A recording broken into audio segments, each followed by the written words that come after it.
찾아서 한 목소리로 합독하도록 하겠습니다. 자, 14절부터 합독합니다. 시작. 그러므로 우리에게 큰 대제사장이 계시니 승천하신 이 곧 하나님의 아들 예수시라. 우리가 믿는 도리를 굳게 잡을지어다. 우리에게 있는 대제사장은 우리의 연약함을 동정하지 못하실 이가 아니요 모든 일에 우리와 똑같이 시험을 받으신 이로되 죄는 없으시니라. 그러므로 우리는 긍휼하심을 받고 때를 따라 돕는 은혜를 얻기 위하여 은혜의 보좌 앞에 담대히 나갈 것이니라. 아멘. 자, 오늘 이 말씀을 가지고 아들이 대제사장이 된 이유라는 제목으로 은혜를 나누려고 합니다. 아들 누굽니까? 예수님이. 왜 굳이 하나님의 아들이고 하나님 자신이잖아요. 그런데 굳이 또 대제사장이 될 필요가 있었을까? 아니, 예수님에 대한 그 여러 가지 이미지들이 있지 않습니까? 메시아시고 그리스도시고 어린 양이시고 우리의 목자시고 뭐 여러 가지 어떤 그런 직분과 역할과 기능이 엄청 많이 있는데 거기다가 또 대제사장이 되었다. 굳이 그렇게까지 그렇게 생각할 수가 있습니다. 그런데 이 대제사장이 되었다는 이 사실이 뭘 의미하는지, 그리고 우리 성도들에게 주는 의미가 무엇인지 이걸 바르게 아시는 분들이 별로 없어요. 대부분이 예수님은 어린 양이다. 어린 양의 이미지는 익숙해요. 하도 설교를 듣고 또 은혜도 받고, 그래서 어린 양으로 오셔서 우리의 죄를 대속해 주셨다. 이거는 많이들 알고 있습니다. 그런데 대제사장, 여러분, 어린 양과 대제사장은 역할도 다르고 기능도 다르고 모습도 달라요. 어린 양은 우리의 죄의 대속을 위한 속죄 제물이거든요.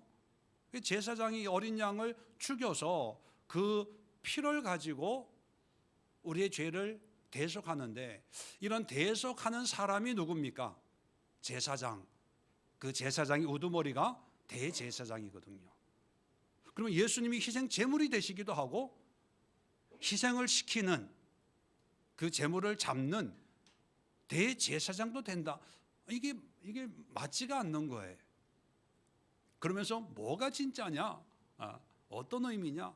헷갈리는데 오늘 거기에 대한 정리를 아주 분명하게 하고, 그리고 신년 21일 기도회를 통해서 히브리서를 공부하면서 히브리서는 특별히 예수님으로 시작해서 예수님으로 끝이 나는 아주 복음적이고 아주 메시지가 분명하고 확실한 그 말씀을 우리가 함께 상고하고 있습니다. 그 가운데 오늘 이제 4장 14절로 15절의 말씀이 대제사장에 관한 말씀인데, 문맥의 흐름으로 보면 4장이 13절로 끝나고 5장이 14절부터 1절로 시작을 하면 좀 문맥을 이해하기가 좀 쉬운데, 이 장절이라고 하는 것은 원어의 원본에 있는 게 아니고 후대에 말씀을 이해하기 쉽게 인위적으로 이제 문단 나누기를 해놓은 거라 보니까 좀 문맥에 맞지 않는 그런 모습도 있습니다. 이제 14절부터 예수님에 대해서 말씀하는 게 대제사장인데, 이 대제사장을 설명하기 전에 1장, 2장, 3장, 4장의 내용을 간단하게 요약을 하면 우리가 믿는 그 예수님이 얼마나 위대하시고 훌륭하시고 대단한 분인가를 설명을 합니다. 그 첫 번째가 구약에 있는 뛰어난 선지자들보다 뛰어나신 분이고, 또 선지자들에게 말씀을 주시는, 하나님의 말씀을 받아서 인간에게 주시는 그 중간자 역할을 한 것이 천사들이거든요. 하나님의 사자, 심부름꾼으로. 그래서 사람들은 천사라, 감히 하나님은 만날 수도 없고 직접 눈으로 볼 수가 없고, 단지 천사라도 만나면 얼마나 좋을까. 그런 마음을 가지고 있는데, 그런데 예수님은 천사보다도 뛰어난 분이고, 또 세 번째 소개하는 사람이 모세입니다. 모세, 정말 타의 추종을 불허하는 구약 이스라엘 유대인 구약 이스라엘 백성들에게는 정신적 지주와도 같은 그런 인물이잖아요. 그런데 이 모세와도 비교해 보면 비교할 수 없이 뛰어난 분이다.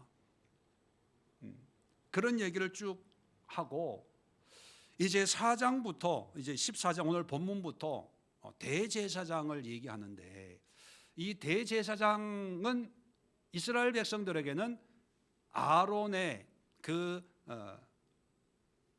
가문을 이어서 대대로 내려오는 그런 직분이 대제사장이죠. 이 대제사장 이름에도 나와 있지만 가장 하나님의 어떤 일꾼으로서 가장 권위 있는 직분이 대제사장 아닙니까? 그런데 이런 대제사장보다도 예수님은 비교할 수 없이 뛰어난 분이라는 것을 우리에게 소개해 주고 있습니다. 그러면서 결론은 뭐냐 하면, 너희가 이런 예수님을 믿고 이런 예수님과 함께 살고 있는데 뭘 걱정하냐, 뭘 염려하냐. 두려워하지 마라, 염려하지 마라. 이 예수님과 함께 신실하게 충성되이 믿음으로 앞으로 나아가라. 그 얘기를 하려고 하는 거예요. 자, 그렇다면 구약에서 대제사장의 역할은 뭘까? 이걸 먼저 우리가 이해를 할 필요가 있습니다. 아시는 바대로 출애굽한 이스라엘 백성들을 시내산에 불러다 놓고 모세를 통해서 율법을 주시는데, 그 율법 가운데 가장 중요한 게 뭐냐면 제사였거든요. 그 제사를 이제 집행하는 그런 사람들을 세우는데, 아무나 세우는 게 아니고 바로 레위 지파를 통해서 제사장 지파로 삼았습니다. 그 제사장 지파에서 가장 뛰어난 대표 우두머리가 대제사장인데, 이 대제사장은 아무나 하지 않고 아론의 직계 아들들에게만 이 대제사장직을 이어갈 수 있도록 하나님이 정해 주셨습니다. 하고 싶다고 하고 하기 싫다고 안 하는 게 아니라는 거예요. 왜 그러냐 하면, 이 대제사장의 가장 중요한 역할은 전능하신 거룩하신 하나님과 그리고 죄투성인 인간, 비록 가나안 땅을 향해서 출애굽은 했지만 광야에서 여전히 죄를 달고 살고 있잖아요. 그죠? 이런 죄인 사이에서, 중간에서 죄인과 하나님을 화목하게 연결하는 중보자, 중간자 역할을 하는 거예요. 왜냐하면 하나님은 죄를 못 보거든요. 그런데 인간은 죄를 안 짓고 살기가 힘들어요. 그러면 하나님이 인간을 볼 때 항상 심판할 수밖에 없잖아요. 그죠? 죄의 삭은 뭐다? 사망이다, 죽음이라는 거예요. 그럼 계속 하나님은 사람을 죽이기만 해야 돼요. 사람들 입장에서는 하나님 앞에 서면 감사한 게 아니라 두려워요. 왜? 죽어야 되니까. 죄 안 지은 사람이 누가 있겠습니까? 마음으로 음욕을 품어도 죄를 졌고, 형제에게 나아가 이 바보 멍충이 뭐 이렇게 말 한마디 했다 한 것도 다 죄라는데, 그러니까 이 중간자가 없으면요, 이 땅에 인간이 씨가 말라요. 그죠? 그러니까 하나님이 그렇게 할 수는 없으니까 대제사장을 중간에 세워놓고 죄인과 하나님 사이에 완충지대, 중보자로 만들어서 죄인들이 죄를 졌지만 하나님께 잘 말해서 하나님의 진노가 임하지 않도록 하나님을 기분 좋게, 그리고 죄 짓고 있는 이 사람들에게 하나님의 뜻이 그렇게 사는 게 하나님의 뜻이 아니야 얘기해주고 가르쳐주는 이런 중간자 역할을 하는 사람이 필요해서 대제사장을 세운 거예요. 그러면 이 대제사장이 되려면 두 가지를 해야 됩니다. 첫 번째는 여러분, 결혼 중매할 때도 남자 여자 쪽 어떤 여러 가지 사정을 알고 남자 쪽 이야기를 여자 쪽에 소개해주고 또 여자 쪽의 이야기를 남자 쪽에 소개해줘서 서로가 잘 이제 생각해보고 좋다 하면 이제 어떤 그 결혼이 성사되는 거 아닙니까? 그래서 이 중매쟁이는요, 양쪽에 대한 정보를 다 가지고 있어야 돼요. 대제사장도 그런 역할을 해야 되는 거죠. 인간의 죄의 문제, 물론 죄 지은 건 잘못이지만 그런데 어쩔 수 없이 짓는 그런 죄들도 있잖아요. 우리가 큰 사고가 나면 항상 그 사고 뒤에 있는 비하인드 스토리들이 있어요. 무슨 일로 비행기를 탔다가 가족 여행을 갔다가 환갑 팔순 잔치를 갔다가 신혼 여행을 갔다가 항상 그 비하인드 스토리를 보면 다 사연이 있어요. 사연 없는 일은 없더라고요.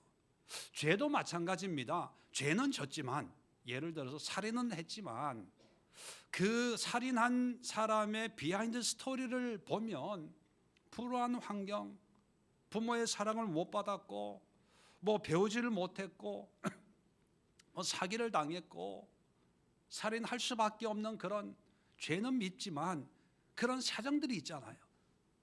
근데 하나님은 이런 사정을 보지 않고 죄 지었으면 죄의 대가는 죽음이기 때문에 기가 막힌 사정이 있어도 죄인이기 때문에 이거 죄를 용납할 수가 없는 그런 성품이시거든요.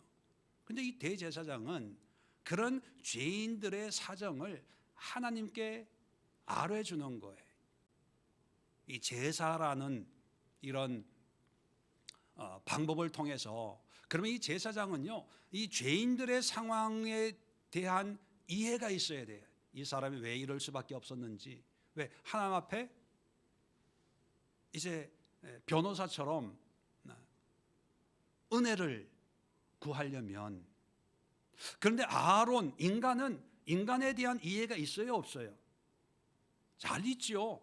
왜? 아론 자기도 완벽하지 않거든요. 이제 5장에 나오는데 5장 1절부터 이제 월요일부터 좀 더 자세하게 설명이 되겠지만 오늘은 간단하게, 자, 문제는 아론은 인간에 대한 이해는 있는데 하나님에 대한 이해는 있어요, 없어요?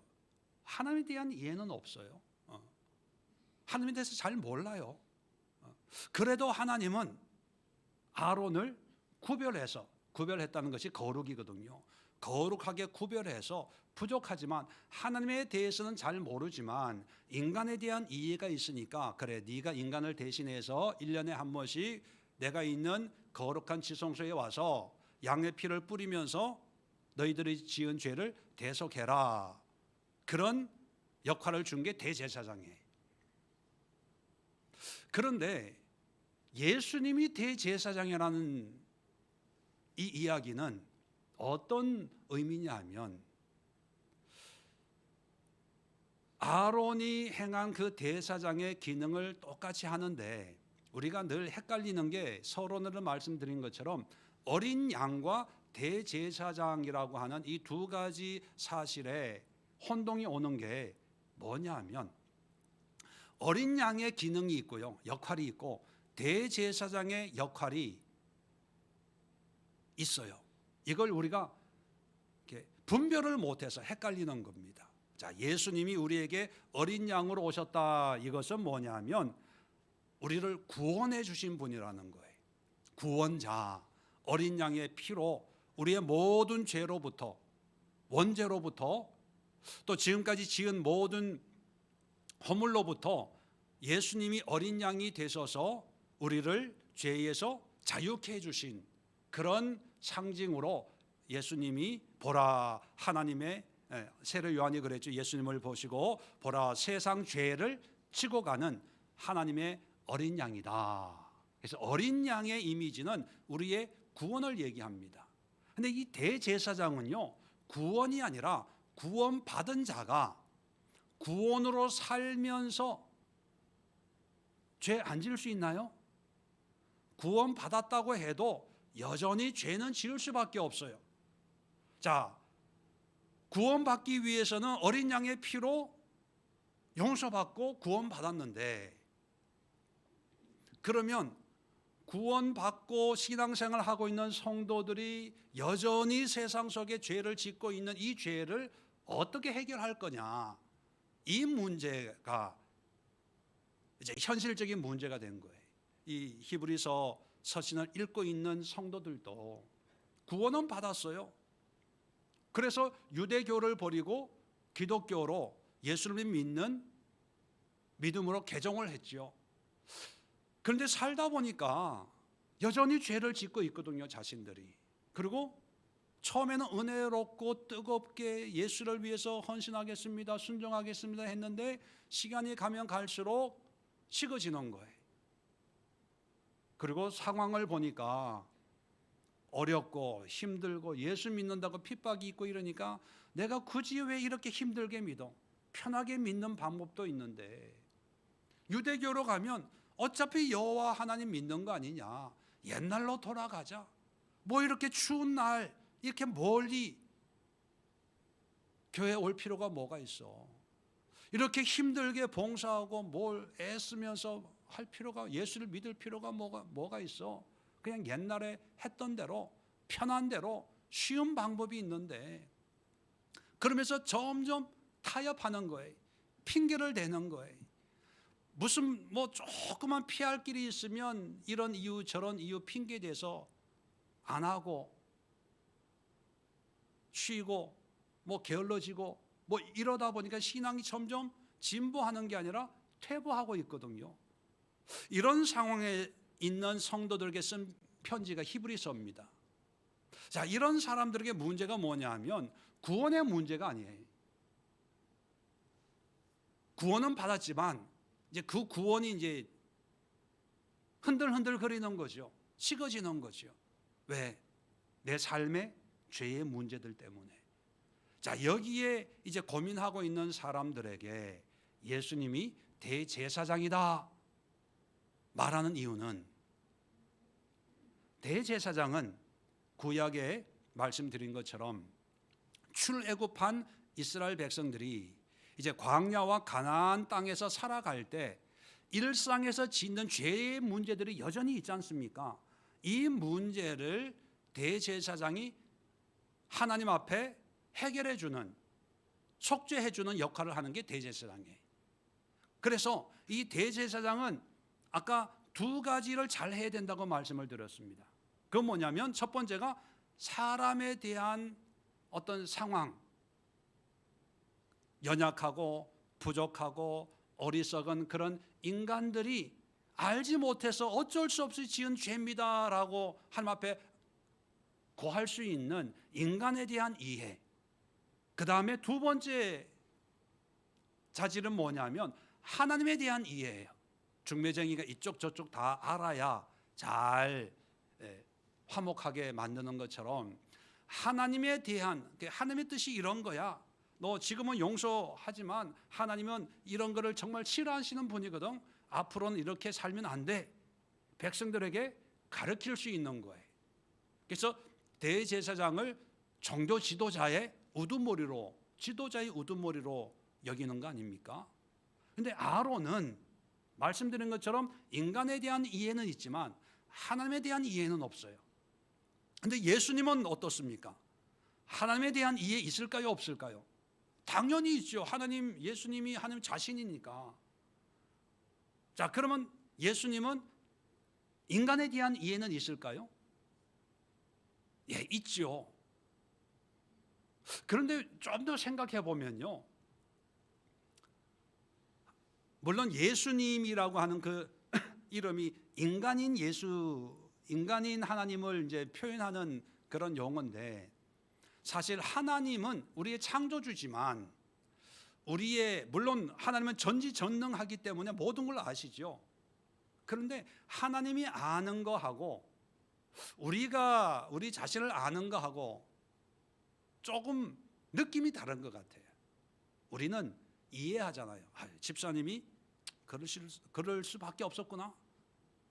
권사님이 이렇게 하는 거는 이런 의미야. 우리는 다 연약하니까 그냥 웬만한 건 넘어가고 덮어주고 뭐 하는데, 죄가 없으신 완전하신 하나님이 우리를 보면 우리끼리 이해되는 것처럼 하나님이 그렇게 이해해 주면 얼마나 좋을까요?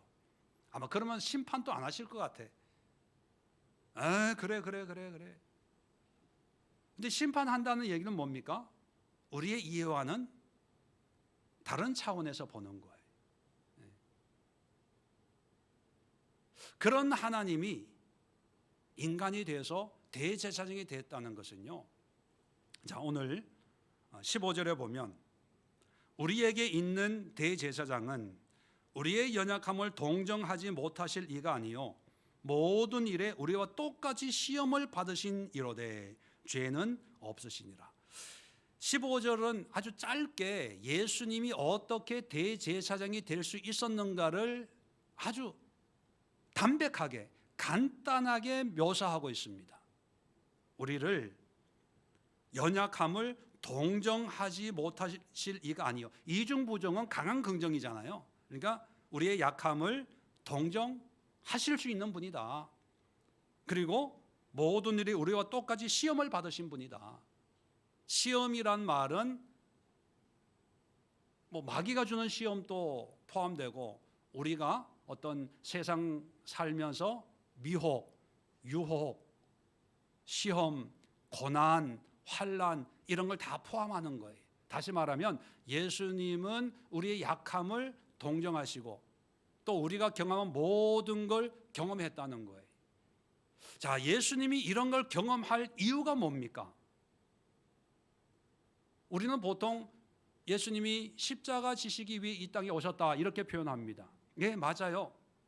어린 양으로 우리를 죄에서 구원하기 위해서 예수님은 십자가에 돌아가시면 돼요. 그런데 왜 굳이 고난을 받으셔야 될까요? 왜 조롱을 받으셔야 될까요? 왜 많고 많은 어떤 출생 중에 구유에 나시고 사람들이 별로 관심을 안 둔 나사렛에서 성장하시고 그리고 갈릴리에서 활동하시고 그리고 공생을 시작하면서부터도 별로 대접받고 인정받는 그런 삶이 아니라 늘 조롱과 비난과 공격과 호시탐탐 이 박해와 올무에 늘 위험성 가지고 그렇게 사셨잖아요.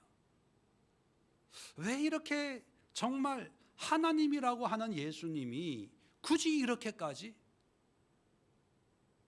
그런데 성경은 이런 예수님의 이 고난의 모든 과정, 태어나면서부터 돌아가시기까지의 모든 고난의 과정은요, 우리의 대제사장이 되기 위한 준비였어요. 왜 대제사장이 되기 위한 준비냐 하면, 자, 대제사장의 두 가지 자질을 말씀드렸잖아요. 하나님에 대한 지식, 그 다음에 인간에 대한 지식. 그런데 예수님은 아론과는 달리 하나님에 대한 지식은 많은데 우리 인간에 대한 지식은 없었어요. 없었다는 표현이 좀 그런데 직접 경험하지 못한 거예요. 체험하지 못한 거예요. 머리로는 알지만 전지전능하시니까. 그런데 하나님은 그 조롱에 대한 느낌이 없었던 거죠. 핍박에 대한 마음 상함이 없었던 거죠. 뒤통수 치고 사기당하고 이런 경험이 없다 보니까 우리 인간이 그런 상황에서 죄 짓고 화내고 썩내고 큰 소리 치고 하는 이런 거에 대한 이해가 없으니까 하나님이 직접 인간의 몸으로 우리 인간의 그런 고난을 경험한 거예요. 자, 이것을 5장에 보면 더 상세하게 설명을 하고 있습니다. 5장 5절 볼까요?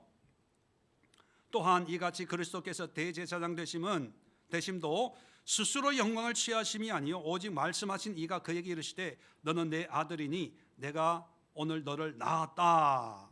이 얘기는 뭐냐면 예수님이 스스로 대제사장 되고 싶어요. 왜? 거룩한 옷 입고 멋있으니까. 그렇게 된 게 아니고 하나님이 임명을 했어요. 누구를 임명했냐?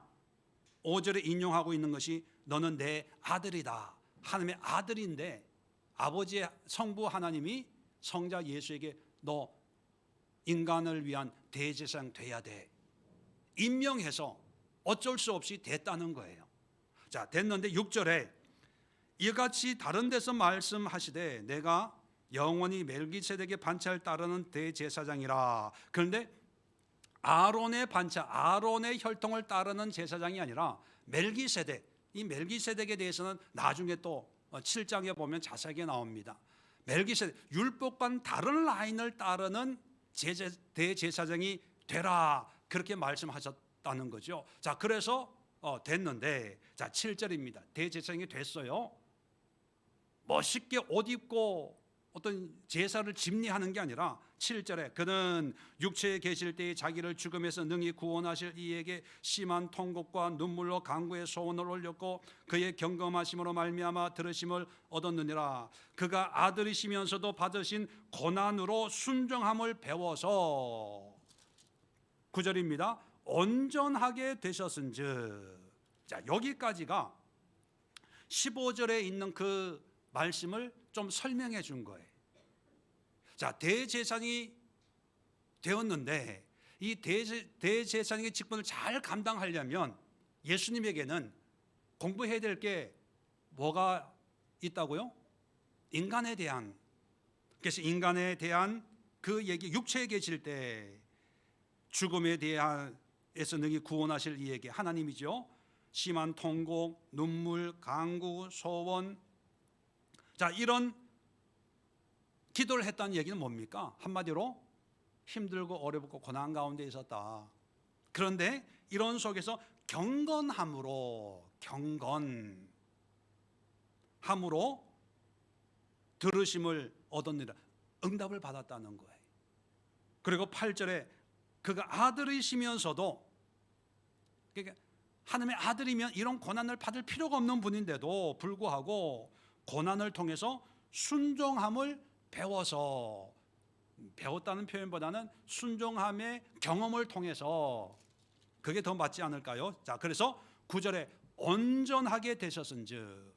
여기서 온전은 예수님이 불완전했다는 얘기가 아닙니다.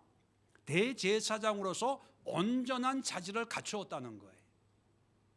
자, 그 결과, 자 9절입니다. 자기에게 순종하는 모든 자에게, 예수를 믿는 사람들이죠, 순종하는 모든 자에게 영원한 구원의 근원이 되시고, 10절 하나님께 멜기세덱의 반차를 따른 대제사장이라 칭하심을 받으셨느니라. 이제 인정을 받은 거예요. 공식적으로 이제 취임을 하는 거예요. 그러니까 여러분, 예수님이 대제사장이 되기까지는 쉽지 않은 과정을 겪으신 거예요. 예수님의, 우리는 그냥 은혜로 받아들이지만 예수님에게는요, 안 해도 될 일을 굳이 힘들게 어렵게 해야만 되는 거예요. 왜 그럴까요? 대제사장을 잘 수행하기 위해서. 그러면 이 대제사장의 직무가 뭐라고요? 죄인과 하나님 사이의 중보자, 중간자 역할. 그러니까 하나님에게는 뭐 죄가 없으니까 문제가 안 되는데 늘 누구 위해서 하나님의 마음을 만져야 됩니까? 우리 인간을 위해서. 아무개 집사가 죄를 졌어. 그러면 예수님은 죄에 대한 하나님의 심판이 오기 전에, 하나님, 사실은요, 이 집사가요, 이럴 수밖에 없는 환경이, 요즘 뭐 먹어도 소화도 안 되고 밤에 잠도 못 자고 신경이 예민해져 가지고 소리 한번 벅 지르고 화 한번 낸 거예요. 보통은요, 참 얌전한 양과 같은 분인데 요즘에 좀 회사 일이 좀 뭐 안 되는 게 있나 봐요. 그러니까 하나님, 한 번만 넘어가시죠. 하나님 앞에 이렇게 얘기하고, 또 그 집사님에게는, 집사님, 내가 알아 얼마나 힘든지. 그런데 화가 나더라도 큰 소리는 치지 마. 괜찮아. 난 이해해. 그게 예수님이 우리의 대제사장이 된 이유라는 거예요. 여기 정리하면요, 어린 양의 이미지는 우리를 구원하기 위해서, 구원의 어린 양인데, 대제사장은요, 구원받은 자가 구원의 삶을 살아가는데, 자이든 뭐 피치 못할 상황이든 어쩔 수 없이 짓는 그런 죄의 문제를 해결해 주기 위해서 예수님이 우리의 대제사장이 되어 주시는 거예요. 이해되십니까? 헷갈리면 안 돼요. 이게 정리가 안 되는 사람들은요, 이 구원이 그래서 헷갈리는 거예요. 한 번 구원은 영원한 구원이다. 예수님이 십자가에서 다 해결해 줬는데 왜 우리가 또 회개하고 그래야 되냐? 이게 이 개념이 뒤죽박죽이 되니까, 분리가 안 되니까 짬뽕이 돼가지고 이게 헷갈려 하는 거예요. 그러니까 다시 말씀드리지만, 어린 양의 이미지는 단 한 번 예수를 믿음으로 우리가 구원받는 거예요. 그 유월절 사건처럼 어린 양의 피로 우리의 모든 죄를 사함받고 애굽에서 출애굽해서 하나님의 백성이 되는 거예요. 그 다음에 대제사장은 뭐냐면, 백성된 사람들의 죄를 대제사장으로서 하나님 앞에 은혜와 긍휼을 구하는 거예요. 자, 그래서 오늘 본문 16절로 옵니다. 자, 이제 이게 그 결론입니다. 그러므로 우리는, 자, 우리 믿는 사람, 지금까지 예수님의 이야기였고 예수님이 어떻게 대제사장이 됐는지를 얘기고, 결론은 우리는 그렇다면 우리가 어떻게 신앙생활하고 믿음생활을 해야 되냐, 이 문제죠. 자, 우리는 긍휼하심을 받고 때를 따라 돕는 은혜를 얻기 위하여 은혜 보호자 앞에 담대히 나아갈 것이니라. 자, 예수님이 대제사장이 됐다는 이 사실에 우리에게는 네 가지 특권이 있는 거예요. 네 가지 특권. 첫 번째, 긍휼하심을 받고, 긍휼이라는 게 뭐예요? 불쌍히 여김, 용서받는 거예요. 내가 어떤 죄를 졌든지 간에 예수님으로 말미암아 내가 열심히 봉사하고 헌금하고 기도 많이 하고 예배 많이 드려서 하나님이 나를 긍휼히 여기는 게 아니라, 내가 어떤 살인죄를 100명을 죽였다 하더라도 내가 예수님을 믿고 신뢰하고 예수님과 함께하는 삶을 산다면, 예수님이 나의 대제사장이 되어서 내가 하나님 앞에 나가는 게 아니라 예수님이 나아가서 나에 대해서 변호를 해준다는 거예요. 그래서 하나님의 긍휼하심을 얻는 그런 특권이 우리 예수 믿는 성도에게 있다는 거예요. 자, 두 번째가 뭐냐면, 때를 따라 돕는 은혜. 때를 따라 돕는 은혜를 얻을 수가 있어요. 자, 그런데 여기서 때를 따라 돕는 은혜, 때. 여러분, 헬라어에는 때에 대한, 시간에 대한 동사가 두 가지가 있다는 거 여러분 아시죠? 첫 번째는 뭡니까? 크로노스라는 단어가 있고, 두 번째는 카이로스라는 단어가 있어요. 자, 그러면 여기에 때는 크로노스일까요? 카이로스일까요? 예, 크로노스는 우리의 시간. 하나님, 이달 말까지 응답돼야 돼요. 2024년 연말까지 이 문제가 해결돼야 됩니다. 꼭 응답될 줄로 믿습니다. 우리가 정해놓은 시간, 그죠? 그걸 크로노스라고 얘기합니다. 근데 카이로스는 뭡니까? 하나님의 시간. 근데 원어를 보면 카이로스예요. 근데 카이로스인데 특별하게 원어에는 카이로스 앞에 유자가 붙어 있어요. 유카이로스예요. 유카이로스. 헬라어에서 유자가 붙으면요, 좋다 하는 뜻이에요. 좋다. 유토피아, 좋은 세계, 낙원. 유앙겔리온. 유앙겔리온이 뭐죠? 복음, 좋은 소식. 율로기아, 유니아, 뭐 이런 이름도 나와요. 율로기아, 로기아라는 말이 로고스에서 나온 말이라는 뜻이에요. 그런데 이 말에 유자가 붙으면 율로기아인데 칭찬 또는 찬양이 되는 거예요. 하여튼 유자가 붙은 게 좋아요. 그래서 성씨도 유씨가 좋아요.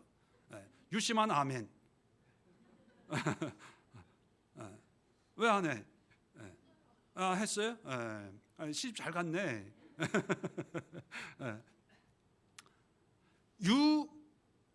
카이로스라는 얘기는 뭐냐면 하나님의 시간인데 하나님의 시간에 가장 적절한 때에 도움을 얻을 수가 있다는 거예요. 이게 예수 믿는다고 내 방식으로 내 스타일로 내가 정한 대로 응답하는 게 아니라 하나님이 정한 방식으로 가장 더 좋은 도움을 은혜를 얻을 수가 있다는 거예요. 이게 특권이에요. 자, 두 번째는 뭡니까? 은혜의 보좌. 여러분, 구약의 대제사장은요 1년에 한 번씩 이 성막의 지성소에 들어가는데 들어갈 때 제사장의 예복 밑에는 방울이 달려져 있어요. 딸랑딸랑딸랑.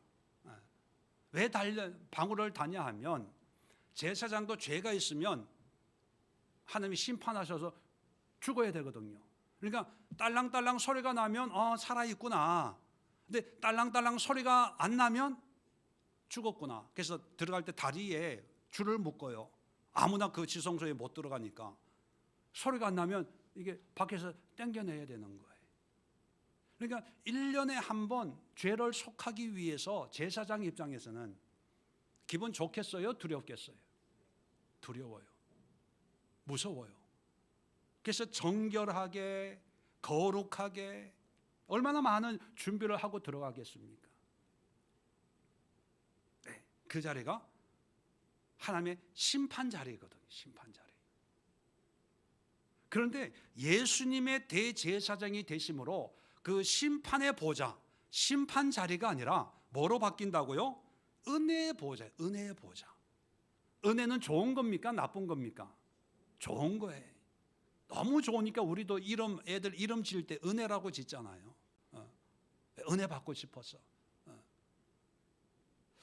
심판의 보좌, 늘 두렵고 조마조마하고 용서받을 수 있을까? 또 나이가 어떤 또 내가 모르는 죄가 있지 않을까?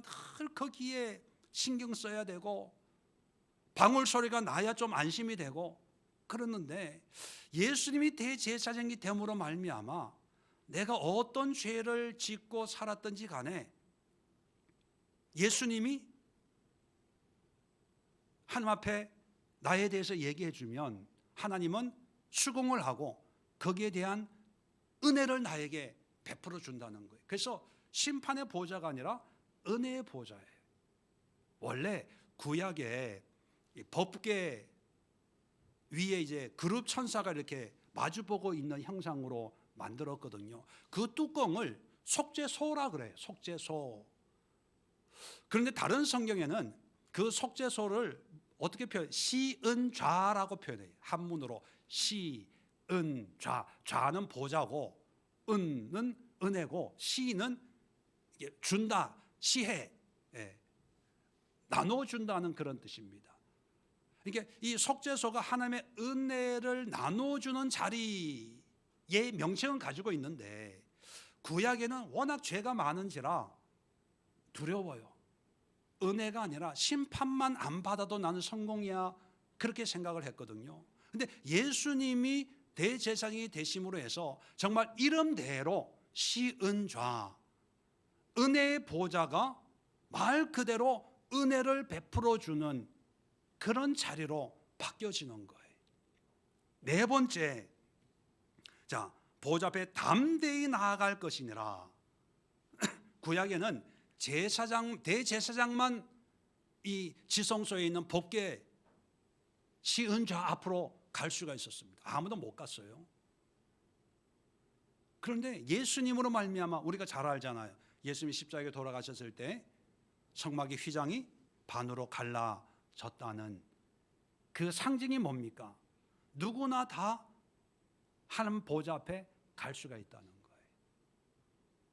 담대히라는 말은 우리가 어떤 상태든지 어떤 모습이든지 끄리끼지 않고 두려워하지 않고 당당하게 나아갈 수 있는 그런 길을 예수님이 열어줬다는 거죠. 정리하면요, 예수님이 대제사장 되신 이 사건은 예수님에게는 엄청난 힘든 일이었어요. 안 해도 될 일이었어요. 그런데 순전히 우리 죄인인 인간을 사랑하는 마음으로 온전케 되기까지 이제 애쓰신 거죠. 그래서 하나님이 그래 이제 네가 멜기세덱의 반차를 따르는 대제사장이라고 내가 칭할 수 있겠다.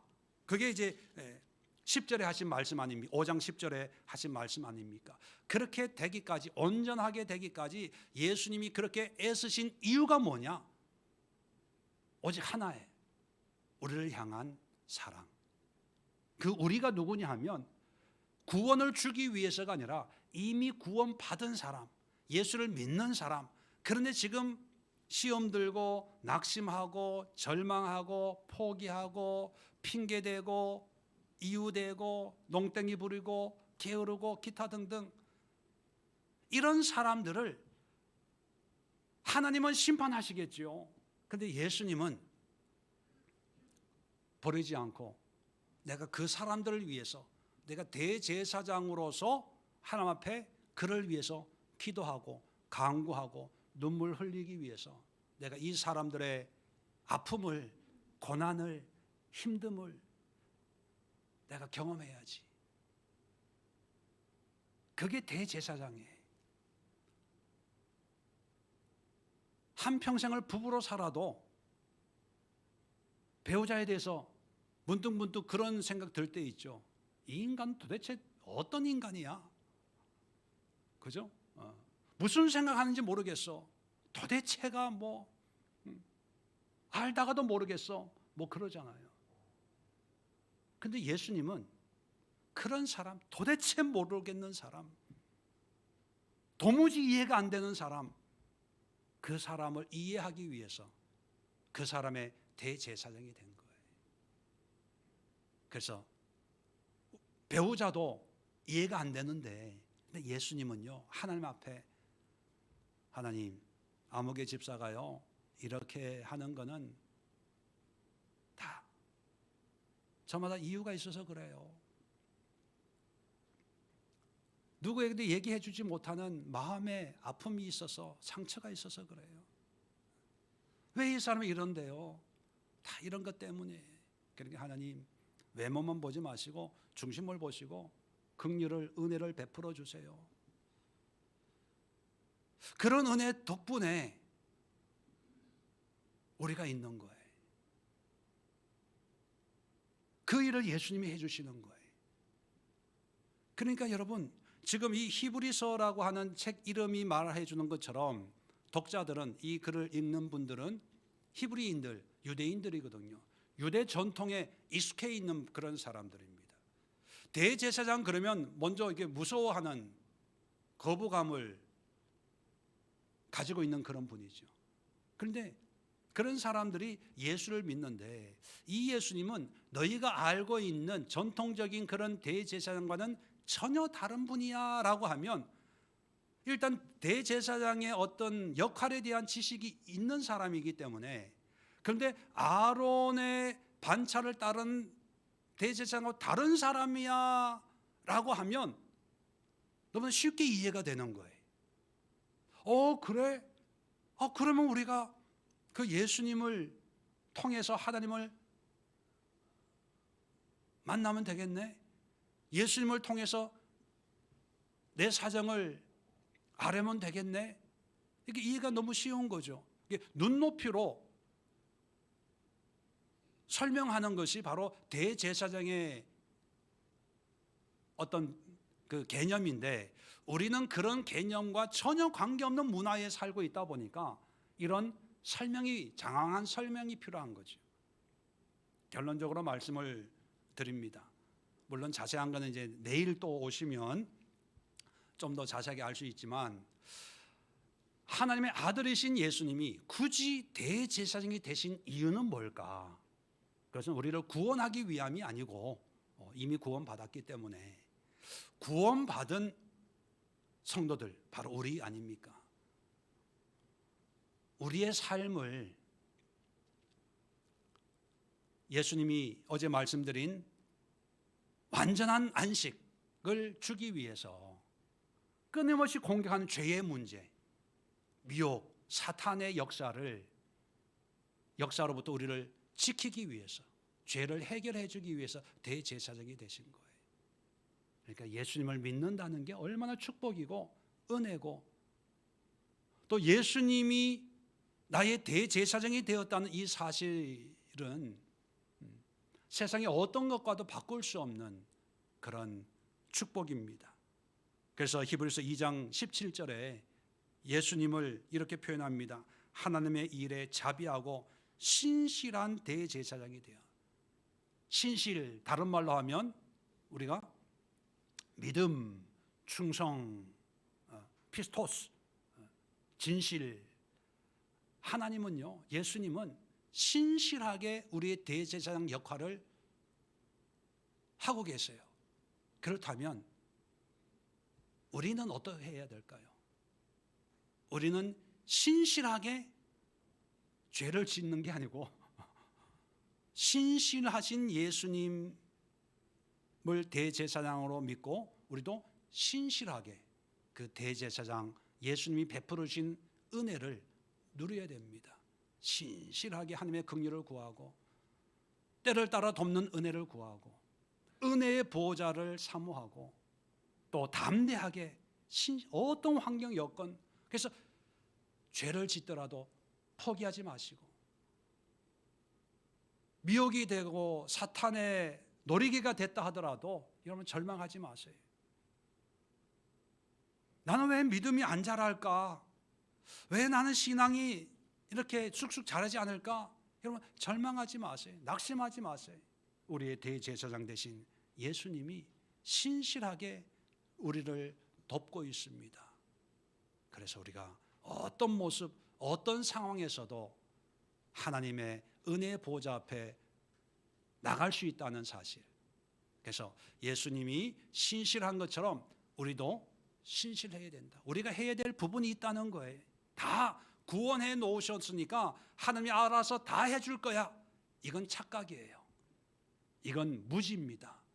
하나님 또 신실한 것처럼 우리도 신실하게 예수님을 의지하고 하나님께 나아가는 그 결과가 하나님의 영원한 안식에 도달할 수 있다 하는 것이 지금까지의 히브리서의 내용이라는 것을 여러분 마음에 새기시면 좋을 것 같습니다. 기도하겠습니다.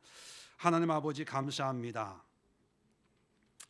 하나님의 아들이 굳이 대제사장이 될 필요가 없는데도 불구하고 대제사장이 되신 이유는 죄 가운데 살고 있는 저희들, 말로는 구원받았다고 믿음으로 구원받았다고 하지만 현실의 삶 속에는 여전히 죄에서 벗어나지 못하는 저희들의 연약함을 긍휼히 여기기 위해서 친히 인간의 모습으로 연약함을 경험하신 예수님이 대제사장이 되셔서 우리의 형편과 상황을 하나님께 고함으로 하나님의 은혜와 긍휼을 통해서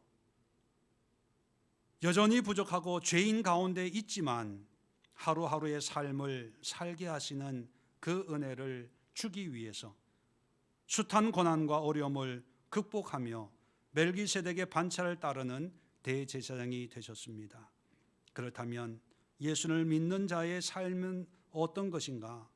이렇게 신실하신 예수님의 그 신실함을 깨닫고 우리 또한 신실하게 믿음으로 주님을 바라보고 예수님을 따르는 그것이 바로 구원받은 자의 삶이 아니겠습니까? 우리에게도 이런 은혜가 임하게 하여 주시옵소서.